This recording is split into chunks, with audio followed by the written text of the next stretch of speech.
Well, for more on Poland's elections, we're joined by Remi Piet. He's a research associate at Florida International University, also a senior director at America's Market Intelligence. Very good to have you on the program, Remi. It's a pleasure. Now, under President Duda, Poland's conservative government has increased its control over independent institutions, including the judiciary. Are there fears another term will bring Poland down a less democratic path? I mean, this is exactly it. You have to take this election into the broader context of the referendum towards what has been done over the last 5 years.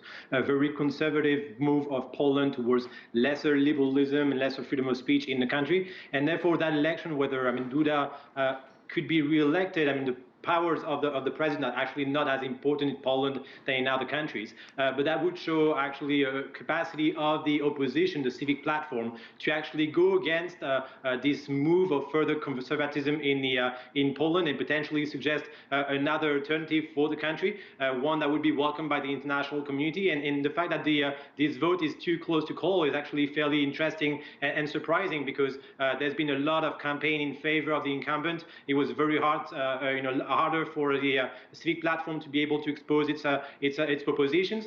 We'll be very interested to see over the next few days how that changes in a country like Poland. Absolutely. Well, Poland's relations with the EU are currently quite strained, and President Duda calls it an imaginary community. And yet, Poland is the largest net recipient of EU funds, so it likes the money but not the values of the institution.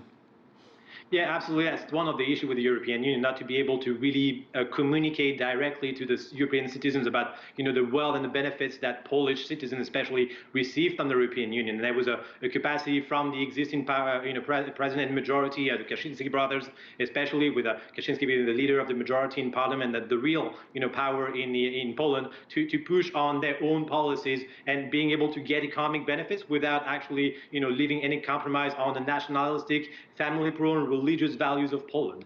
The problem is obviously, when you actually start talking about quality of institutions, the European Union rules has been, very interesting to be able to showcase that you cannot cross a certain line, and that has allowed to continue in further democratic elections in Poland. Hopefully, this is going to be actually the result will be uncontested. It's interesting that it's too close to call, and obviously the fact that only 50% of the citizens actually came out to vote at a time of COVID pandemics is interesting to also put it in perspective. But it's a very important vote, and we need to understand the different alternative for Poland going forward. Are you surprised by the lower turnout?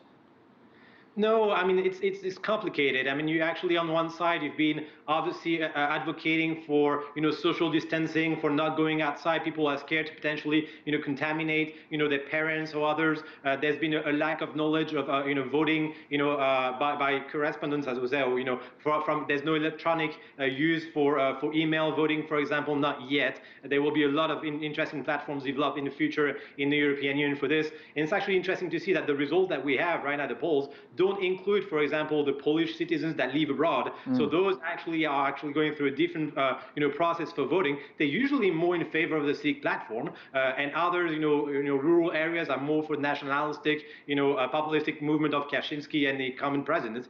So it's been very interesting to see how those are going to be contabilized, and the power and the capacity of the diaspora to actually show and lead the way and transmit an idea for the future of their country within the European Union that has actually now is recovering from the crisis. And Poland, as you said, is one of the most beneficiary countries from this movement in Europe. Now, he's currently trailing by the thinnest of hairs, but a victory for the Liberal candidate, Rafał Trzaskowski, would give him power to veto laws passed by the ruling Conservatives in Parliament.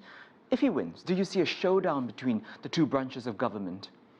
Well, there's clear institutions in Poland, and obviously there's been an attempt from the executive power to muzzle, the judicial system and the press.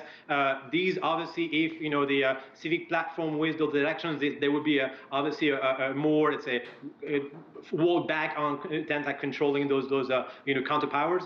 When you look at potential powers, when the parliament is in one hand and the president in the other, again, the president doesn't have so much power in Poland. It's much more a parliamentary regime where Kaczynski, the former president, is actually designing laws. But it'd be interesting to see that the European Union will not be only the counterpower to the Kaczynski brother to the Kaczynski power in Poland, and therefore suggest through a president a real local view and development for an alternative. But yet already I'm saying, even if there's a election of Duda in Poland, the fact that it's such a narrow call and too close a call in this election is already a win for the civic platform to a certain extent, and maybe to build forward for the next elections that will happen in coming years. Remi Piet, thank you for your time. Appreciate your insight.